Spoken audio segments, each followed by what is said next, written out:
नमस्कार दोस्तों, स्वागत करते हैं अपने ईवीएस के नेक्स्ट पार्ट में।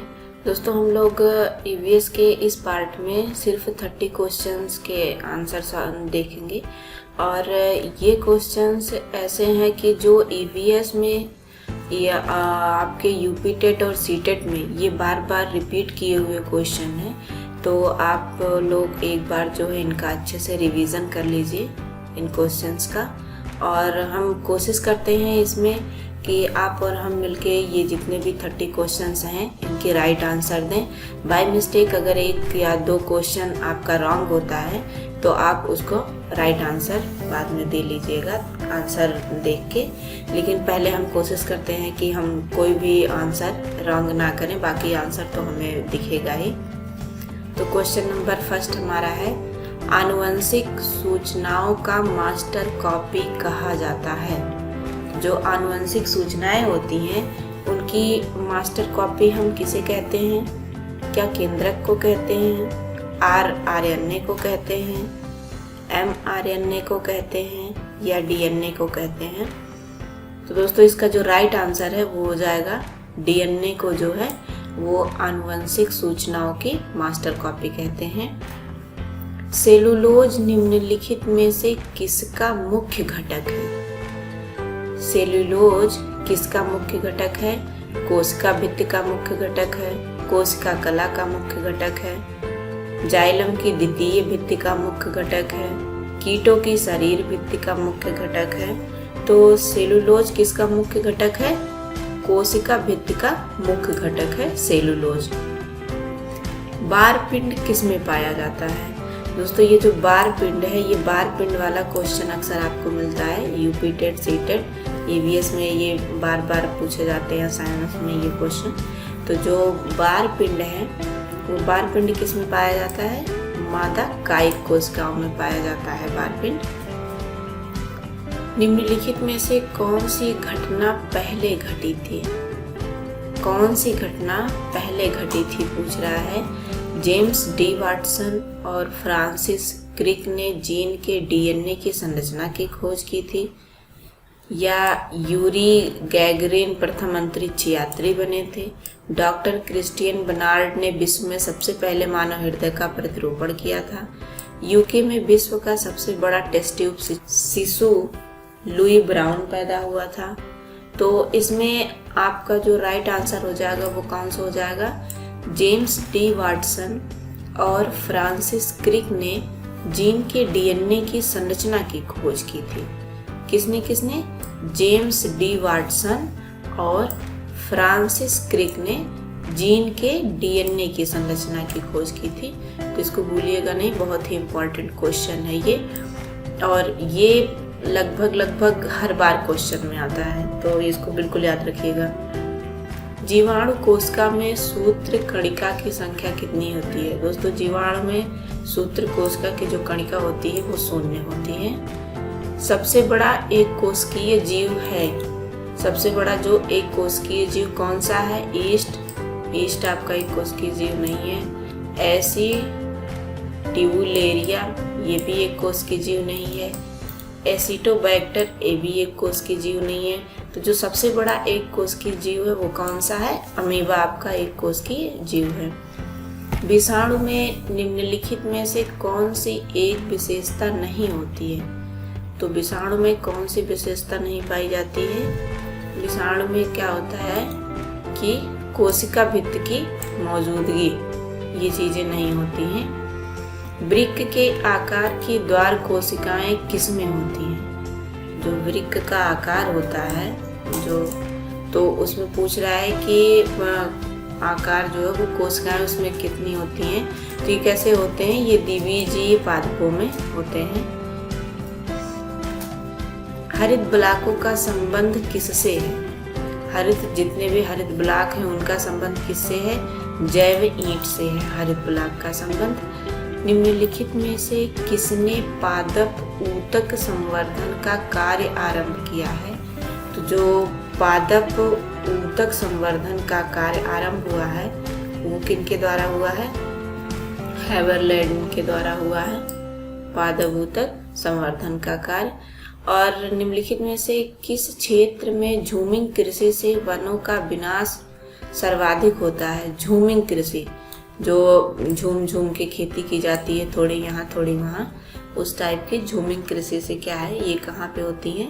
ये आपकी उत्तर पूर्व भारत के आदिवासी क्षेत्रों में झूमिंग खेती होती है, क्योंकि सब पहाड़ी एरिया होते हैं, तो थोड़ी थोड़ी जगह पे ये खेती की जाती है और एक जगह खेती करने के बाद कुछ साल के लिए उस ज़मीन को ऐसे ही खाली छोड़ दिया जाता है और फिर उस पर खेती की जाती है। बांध परियोजनाओं ने देश की विशिष्ट वनस्पतियों को नष्ट कर दिया है, यह कथन किसका है? बांध परियोजना ने जो नष्ट कर दिया है वह कथन किसका है? यह कथन डॉक्टर माधव जी का है। 1999 से 2020 में देश में जनसंख्या वृद्धि रही है।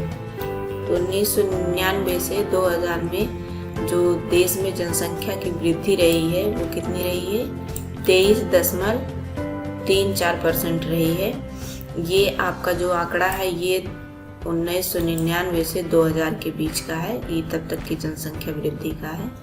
और 2001 के अनुसार भारत में जनसंख्या है, जो 2001 की जनगणना हुई थी उस जनगणना के अनुसार पूछ रहा है भारत में जो भारत की जनसंख्या थी वो कितनी थी? 99 करोड़ थी? नहीं। 100 करोड़ थी? नहीं। 102.70 करोड़ थी। ये किसकी? ये 2001 की जनगणना के अनुसार था। जनसंख्या विस्फोटक संबंध है। जनसंख्या विस्फोटक जो है वो किससे संबंधित है? उच्च जन्म दर तथा निम्न मृत्यु दर, जन्म दर व उच्च मृत्यु दर, निम्न जन्म दर व उच्च मृत्यु दर, निम्न जन्म दर व निम्न मृत्यु दर। तो ये जनसंख्या विस्फोट का जो संबंध है वो किससे है? उच्च जन्म दर और निम्न मृत्यु दर से इसका संबंध है। जनसंख्या वृद्धि को प्रभावित करने वाले कारकों में कौन सा कारक प्राकृतिक कारक है? जनसंख्या वृद्धि को प्रभावित करने वाले जो कारक हैं उसमें कौन सा कारक प्राकृतिक कारक है? तो वो है प्रजातियों की प्रजनन क्षमता जो है, ये जनसंख्या वृद्धि में सबसे बड़े कारक हैं और लगातार जनसंख्या बढ़ती जा रही है। विश्व में सबसे अधिक जनसंख्या वृद्धि वाला महाद्वीप कौन सा है? विश्व का जो सबसे अधिक जनसंख्या वृद्धि वाला महाद्वीप है वो आपका अफ्रीका महाद्वीप है। ये जनसंख्या की दृष्टि से सबसे बड़ा महाद्वीप है वर्ल्ड में। पर्यावरण ह्रास होता है। पर्यावरण ह्रास कैसे होता है? क्या प्राकृतिक प्रकोप से होता है, प्राकृतिक आपदा से होता है, या पर्यावरण आघात से होता है? तो जो पर्यावरण का ह्रास होता है वो इन सब से किसी से नहीं होता है। भूस्खलन सर्वाधिक प्रभाव कहाँ होता है? जो भूस्खलन का सर्वाधिक प्रभाव होता है, भूस्खलन में क्या होता है कि पहाड़ टूट के गिरने लगते हैं, लैंड स्लाइडिंग होती है जिसे कहते हैं। तो उसमें क्या होता है कि पहाड़ खिसक जाते हैं या टूट जाते हैं। तो जो भी वहाँ पे मौके पे उपस्थित रहते हैं प्रेजेंट टाइम में जितने भी लोग, तो इससे उनको काफ़ी हानि होती है। और इस बार की बरसात में तो आप लोगों ने जाना ही होगा कि कितनी ज़्यादा लैंड स्लाइडिंग हुई है और कई 100 लोग मारे गए हैं अलग अलग देशों में, अलग अलग स्टेट में अपने। जैसे अभी उत्तराखंड में हुआ था, फिर इधर बम्बई में था, ऐसे ऐसे हिमाचल में था, ऐसे ऐसे करके कई जगह हुआ था। तो जो भूस्खलन होता है ये सबसे ज़्यादा इसमें पर्वतीय क्षेत्र ही प्रभावित होते हैं, क्योंकि पहाड़ ही खिसकते हैं। मानव तथा पर्यावरण के बदलते संबंधों का अध्ययन मिलता है। किसमें मिलता है? मानव तथा पर्यावरण के जो बदलते संबंध हैं उनका जो अध्ययन है वो मानव पारिस्थितिकी में ही मिलता है। प्रोकैरियोटिक कोशिका में निम्नलिखित में से कौन सा नहीं है? प्रोकैरियोटिक कोशिका, प्रोकैरियोटिक कोशिका में राइबोसोम्स पाए जाते हैं। प्रोकैरियोटिक कोशिका में कोशिका झिल्ली पाई जाती है। प्रोकैरियोटिक कोशिका में नाभिक नहीं होता है। प्रोकैरियोटिक कोशिका में डीएनए पाया जाता है। तो इसमें पूछ रहा है कि प्रोकैरियोटिक कोशिका में निम्नलिखित में से कौन सा नहीं होता है। तो नहीं कौन सा है? नाभिक। आपका राइट आंसर क्या हो जाएगा? नाभिक। पैनक्रियाज की कोशिकाएं जो इंसुलिन उत्पन्न करती हैं वो क्या कहलाती हैं? पैनक्रियाज की जो कोशिकाएं होती हैं जो इंसुलिन उत्पन्न करती हैं उन्हें हम आइलेट्स ऑफ लैंगरहैंस कहते हैं, या लैंगरहैंस की दीपशिखाएं नाम से भी जानते हैं इन्हें, आइलेट्स ऑफ लैंगरहैंस। निम्नलिखित में से कौन सा पादप रंजक लाल एवं सुदूर लाल प्रकाश क्षेत्र में अवशोषित हो जाता है? तो रंजक जो है सुदूर में जो प्रकाश क्षेत्र में अवशोषित होता है वो आपका होता है फाइटोक्रोम। फाइटोक्रोम ये कौन सा पादप है? ये रंजक लाल और सुदूर लाल प्रकाश क्षेत्र में अवशोषित होता है phytochrome. Copper space mitochondria enzyme के साथ संबंधित है। कॉपर जो है ये साइटोक्रोम ऑक्सीडेज माइटोकॉन्ड्रिया एंजाइम के साथ संबंधित है। टॉक्सिकोलॉजी का संबंध किससे है?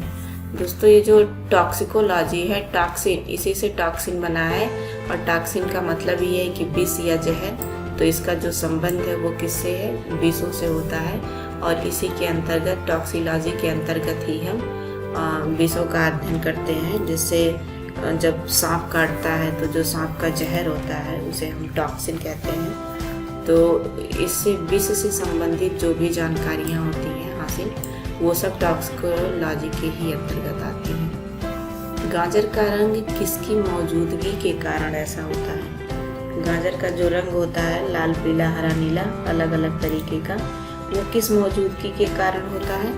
वो कैरोटीन के कारण होता है। गाजर में जो कैरोटीन उपस्थित होता है उसकी मौजूदगी के कारण गाजर का रंग जो है वो कैसा होता है? जैसा भी इन्वायरमेंट पे डिपेंड है। निम्नलिखित में से कौन सी कोशिकाओं को आत्मघाती बैग कहा जाता है? कौन सी कोशिकाओं को आत्मघाती बैग कहा जाता है? लाइसोसोम को आत्मघाती बैग कहा जाता है। निम्नलिखित में से कौन सी कोशिका अंगक कोशीय श्वसन के लिए उत्तरदायी है? कौन सी कोशिका जो है वो अंगक कोशीय श्वसन के लिए उत्तरदायी है? तो वो आपका है सूत्र कणिका जो है ये अंगक कोशिकीय श्वसन के लिए उत्तरदायी है। किसकी उपस्थिति के कारण किसी पादप कोशिका और पशु कोशिका में अंतर पाया जाता है? किसकी उपस्थिति के कारण जो अंतर होता है पादप कोशिका और पशु कोशिका में? किसमें? प्लांट्स सेल में और एनिमल सेल में जो डिफरेंस पाया जाता है वो किसकी उपस्थिति के कारण होता है? वो होता है क्लोरोप्लास्ट की उपस्थिति के कारण इनमें डिफरेंस होता है। निम्नलिखित में से कौन सी कोशिका अंगक केवल वनस्पति कोशिका में उपस्थित होती है? तो कौन सी कोशिका है? कोशिका भित्त जो है ये केवल कोशिका अंगक केवल किसमें होती है? वनस्पति कोशिका में ही पाई जाती, प्लांट सेल्स में ही पाई जाती है। निम्नलिखित में से किसने पादप ऊतक संवर्धन का कार्य आरंभ किया है? तो पादप ऊतक संवर्धन का जो कार्य आरंभ हुआ है वो हेबर लैडिट के द्वारा हुआ है।